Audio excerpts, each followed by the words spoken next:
Well, welcome everyone to Backyard Birds 101. I'm Janine from Egg Harbor Library, and we are here with Jess from the Kress, which is where the Egg Harbor Library is. And she is going to be telling you something that she's passionate about, and it's her backyard birds. So I'm going to let Jess take it away. Okay, thanks, Janine. Thank you, everybody, for joining us. We also have Morgan, who is the marketing director for Door County Libraries, and we have Lydia, who is our marketing coordinator at the Kress Pavilion, an environmental person with the village. So let's get started. Okay, so a little bit about me. So I'm the manager of the Kress Pavilion, but I'm also a bird wrangler, obviously. Kind of farming background is my grandparents' farm. I helped them when I was growing up. Got my first chickens actually when I was living in Portland, Oregon. And I started with 3 birds, and I remember that was pretty overwhelming to me. But as it turned out, now I have many more birds. So that was about 7 years ago. We've kept birds consistently ever since. And then this next photo is my husband and I. We are duck owners now as well. Those were our first ducks in 2015. They were Indian runner ducks. We call our little area in Jacksonport the Under an Acre Farm, just kind of jokingly. Part of our family as well as Lupin, who is our golden retriever. She's super docile. And then our other dog is Trouty. So we're really lucky in the sense that they get along with the birds really well, and that can be a stumbling block for sure. So first, benefits of keeping birds. I mean, first off, they're your pets. Those were the 3 chickens that you saw in the earlier photo, our first chickens. Entertainment for sure. They're always, we call it bird TV, where we just sit out back and watch the birds. And then recently, we've actually had a pond because of our sump pump, and the ducks have been enjoying it. We've had people walking by, and especially during the time of quarantine, it's kind of nice to have a little neighborhood show. So other obvious benefits are, for eggs, we get a ton of duck and chicken eggs. We actually harvested one of our Peking ducks this year. And then, with an abundance of eggs, you're able to kind of play around a little bit and experiment. So pickled eggs were a quarantine experiment. And then, there are not the so obvious benefits. We use our chickens to till up our garden beds for the season. Just by nature, they like to dig in the dirt. And so they go through there and they, pick at the dirt. You can kind of see this is where their run is now. They kind of decimated an area. So that's one of the negatives of having birds is you got to give them a ton of space, and they're going to eat that grass. And then I wanted to share this next photo here. This is in Italy, actually, them using chickens to peck around in their vineyard. But then ducks. Now I'm gonna play this video and I hope that it works. These are Indian runner ducks, and this is what they do for this. Actually, them using chickens to peck around in their vineyard. But then ducks. Now I'm gonna play this video and I hope that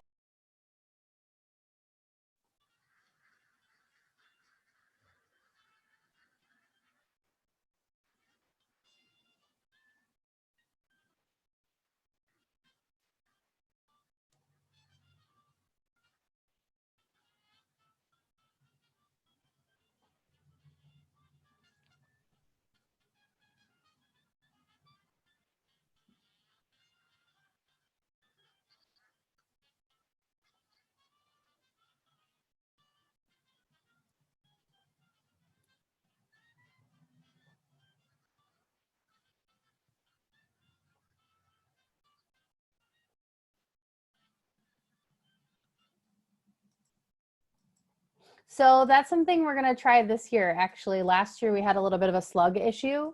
And what you can do with the birds is you can actually get some temporary fencing and put it around an area you want them to work. So that's kind of a cool. And the ducks are interesting because they won't actually eat the feather or the leaves. They'll just eat whatever bugs that they find. So this is 101. So just breaking down what's involved. Obviously you need to open them up every morning, which is, involves letting them out, give them fresh food and water.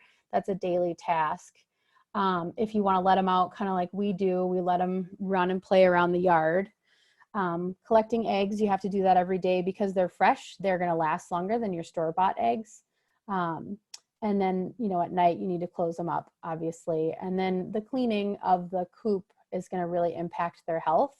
If it's really wet, you want to do it almost weekly.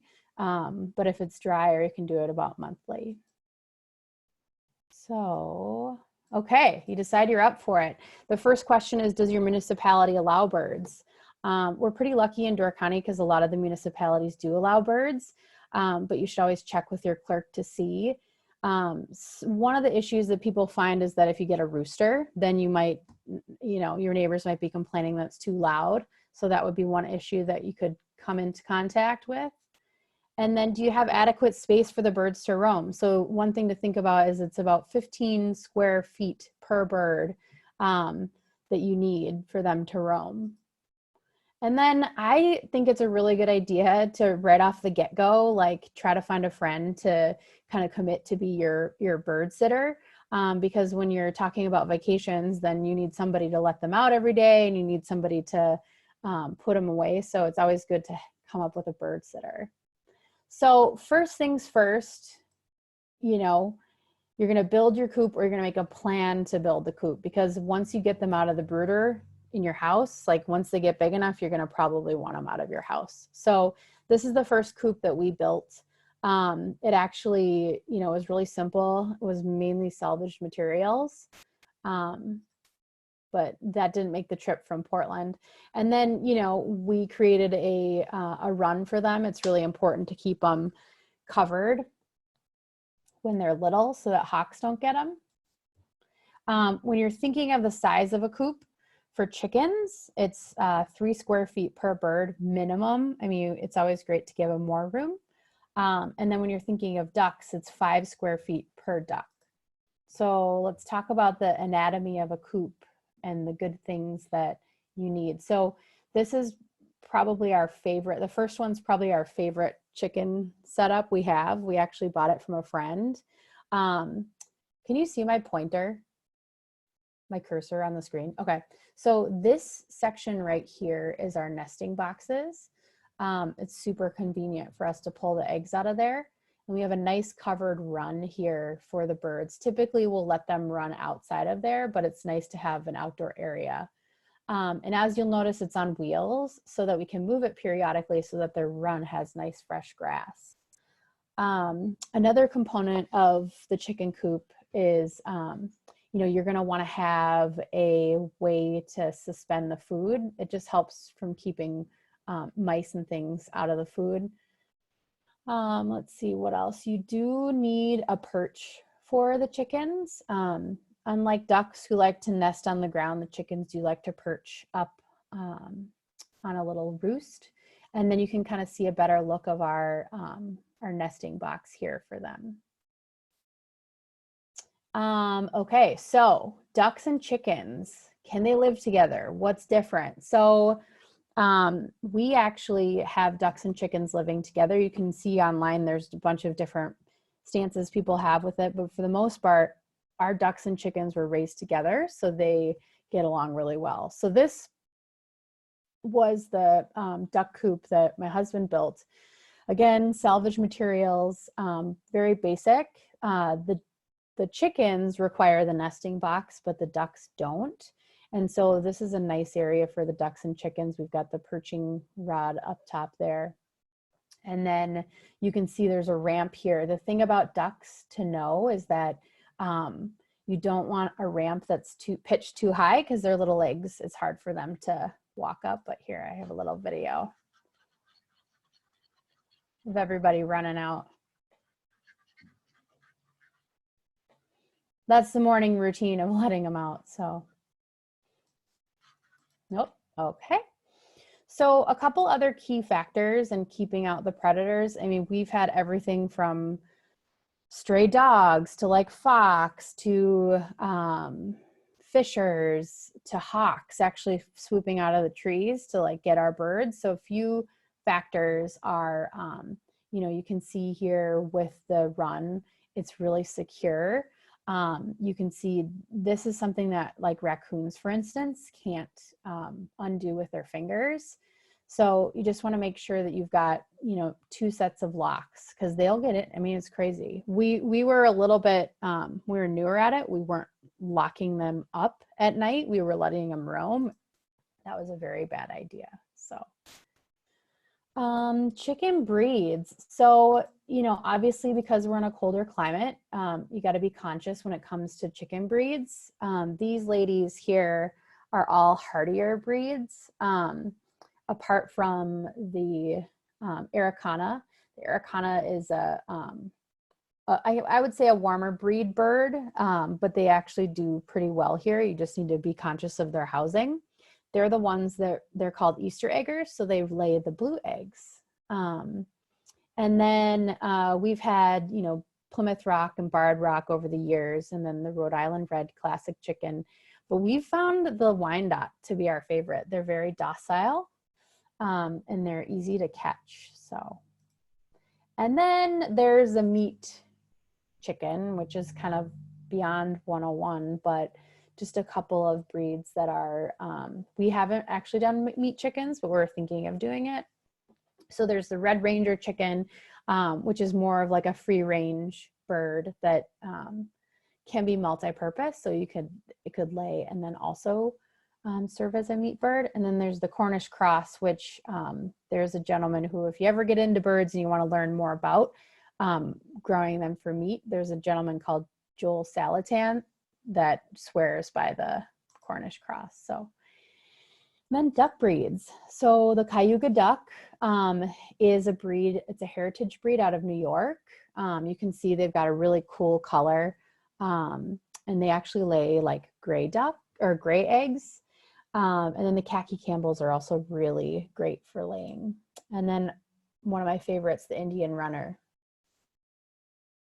Okay, and then meat ducks. So this year we actually they ended up shipping us some of the wrong ducks. So we ended up with some pecans, some jumbo pecans, and those are going to be bigger and better for meat. And then this other breed I really haven't explored. I just did a little bit of research on heritage breeds, and this was the other one. So, all right. So places to source your chicks or ducklings. So crazy, but because of this pandemic we're in right now, there's actually a shortage of birds nationwide because there are so many people that are wanting to be more self-sufficient. And so I called Tractor Supply, where we've gotten them from, and their weekly deliveries will start next Wednesday. So you can actually go in store and pick them up. But it's always a good idea to call ahead of time. They do have minimums. So 4 bird minimum in the store or a 10 bird minimum to special order. You can give them a call. And if you have an idea of a breed that you want, if it's a specialty, then they'll order them for you, which is really nice. And the Co-op also, but they actually had said they're not going to get their delivery until the end of the month because they've got so many. I mean, the hatcheries are just, Murray McMurray is the next one I'm going to talk about. They actually were written up in the New York Times about having a shortage of birds. So we've ordered from them before. That one, that's probably the most reputable. We've ordered from other hatcheries and the birds show up and they're in bad shape, or we get the wrong birds altogether. Murray McMurray, we ordered birds from last spring and they ended up coming, but then they sent us new birds. So actually we ended up with a lot more ducks than we needed. So, and there you can kind of go on their website and they really break down like what birds are good for what. And it's always kind of fun to window shop. The only thing about that is if you can, you should get in on an order with someone else if you don't want too many ducks or chickens. All right, so welcoming your birds home. So this is the brooder that we set up in our front porch. A couple of factors here. You've got the heat light, you've got some water for them, obviously, and then something to measure the temperature. When you get your chickens home, you want to put their little beak in water so that they know where the water is. And then with the ducks, similar, but they are going to require you to mash up their food with water. And then just kind of diving into the actual care for the birds. So as I said, this is kind of the whole, layout of it, but basically you need to dip their beaks in water and food. You have to create a mush for the water and the food for the ducks because they require that to swallow it. I've actually had to help a duck swallow before, so it was really kind of scary.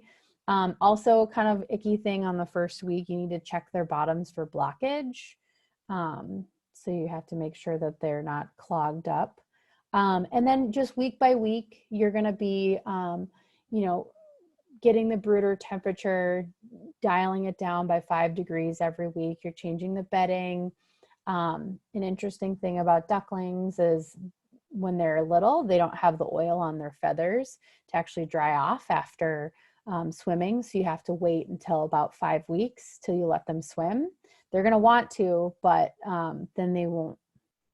Basically what happens is they're not able to dry themselves off and then they get hypothermia. So around this time, you can actually feed ducks and chickens the same thing, some starter. You could get it at, Tractor Supply or the Co-op. And then about week 7, you're able to move the birds outside. Again, you're going to want an area that's covered because we've had hawks like come out from the trees and actually fly in and get our birds, like scoop them up. So you're going to want to keep them covered. By week 15, they're a little bit bigger and there's less of a chance of hawk attack. And then at week 16, you got to have your nesting box ready because the chickens are going to start laying. Then we use a golf ball that we put in their little nest, so that encourages laying. And then, and then you're going to have duck eggs here pretty soon on week 20. So a couple other random helpful tips that I want to bring up is, winter is, if you get the hardier breeds, then they're fine. We had a couple of really cold winters a couple years ago, and I'd heard stories of people who lost their birds. With our elevated coop, they were off the ground, and so they were fine. There's this other thing that you can do is you can put a heat lamp in there, or it sounds kind of gross, but it's called the deep litter method. And basically you don't clean up their droppings, and then it sort of is like almost acting like a compost.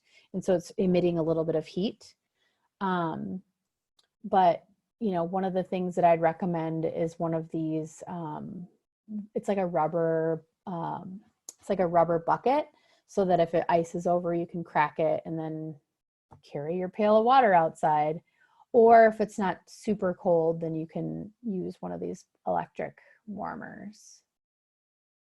But generally the ducks really seem to like the snow, the chickens not as much.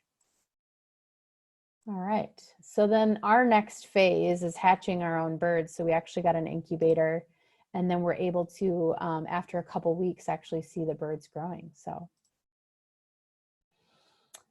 more resources, couple of websites I really like, backyardchickens.com. There's a ton of people on there asking a ton of questions. You don't have to have like a membership, but you can find a lot of really helpful forums. And then there's communitychickens.com, which has a free newsletter that I recommend.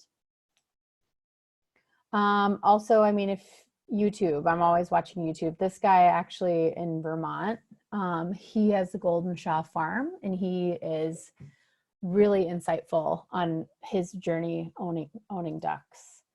And then there's this gentleman, Justin Rhodes, that raises chickens out in North Carolina. So, okay. Any questions? I know it was a lot of information. All right, everyone's unmuted now, so if there are questions, we can hear you. There are none on Facebook. I just checked. Okay. Oh, I want to ask a question. Okay. Do those running chickens, do they fly or do they always just run?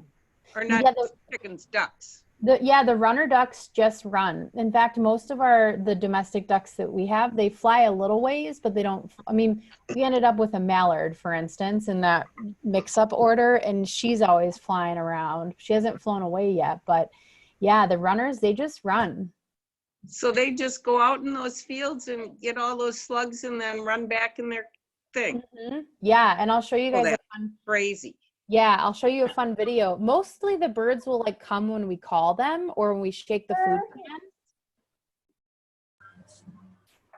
Look at she see us. Yeah, her mic is muted. Wait. So I have got a question. Yeah. We've never done this before, but we have an outbuilding already that we're not really using. We thought about cutting a hole in the side of it and building a coop inside that outbuilding. Mm-hmm. You know what I mean?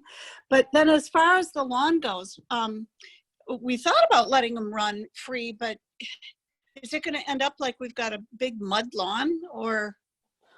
Well, so if you have ducks, they're really detrimental. The chickens, like all that damage was mostly ducks because they basically, yeah. So chickens just kind of peck here and there, but the ducks are the ones that really tear up your lawn. But the chickens, not so much. They're more looking for like bugs and they're not, yeah, but you do want to watch them around your like flower beds and if you've got like small seedlings, but yeah, but for the most part, they can be corralled and just when at night, like you just shake that food can, they'll learn to come back when you call them. So.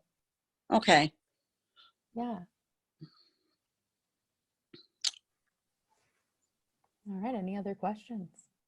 Oh, if you get chicks, somebody told me once, I don't know if that's accurate or not, that it takes about a year before they lay chickens. No, chicks? it's about, well, it's 19 to 20 weeks. Like, so it's not a whole year. But usually like because typically people will get them in the spring, then they'll start laying by the fall. So, okay. Yeah. And do you have them, do you encourage yours to lay throughout the winter? I don't, but a number of people, I know friends of mine do. We don't have power running out there. And so we don't have a light on them, but you could. Okay. You could. Ultimately, it will make the eggs like less rich, I think, because they just kind of get worn out. Your chickens won't last. Okay. So, yeah. Work them to death. Okay. Yeah. Thanks.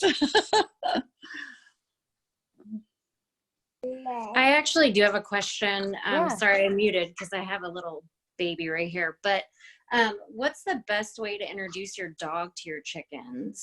Like my dog's pretty easygoing with all animals, but you know, if we do get them, like I want it to be a good scenario. So what's your recommendation? Yeah. So what we did with our dogs actually is we kept them at a distance and then, watched them when they were really little, but we actually had our dog, we set her right in front of the chickens and said, no, no, no, no, no, like over and over. I mean, just held her, just didn't, we didn't like, we just said no over and over, just so she got the point, like kind of restrained her. And then, I'd watch them for a while. But it worked for us. We just told them no over and over. So. Okay. That's good to know. Thank you. Mm-hmm.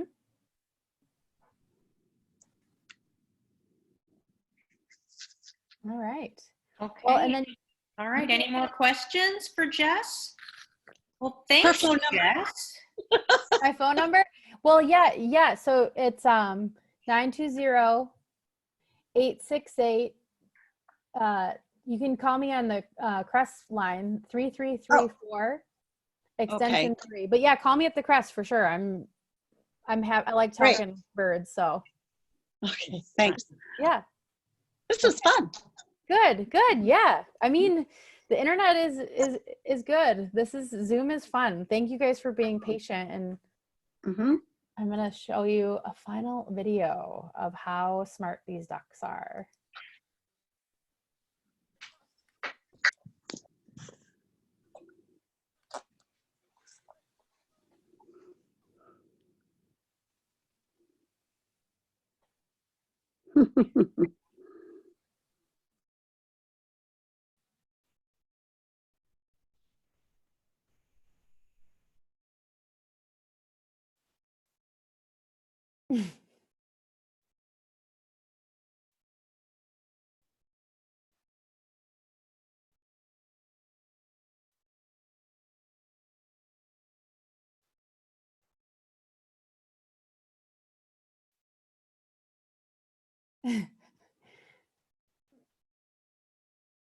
Okay, well, thank you guys so much for tuning in. We have lots of other programs. I don't know if Morgan wants to touch on anything else that's going on through the library system. I think Morgan popped. Oh, there she is. So I know tomorrow we have another program with the Egg Harbor Library, and that is going to be Spring Herbs of Door County with Yeah. David LaLuzerne. He's an herbalist based in Ellison Bay. Yes, and then check our website, both at the Kress's Facebook page, also the library's Facebook page. And we have all of our events updated on our website calendars. So look there, like our Facebooks. And we'll be doing a lot more of these things. I know we're still brainstorming more ideas too. So we look forward to connecting with everyone. Thank you so much. Have a great day, everybody. Thank you. Bye. Bye. Bye, thanks.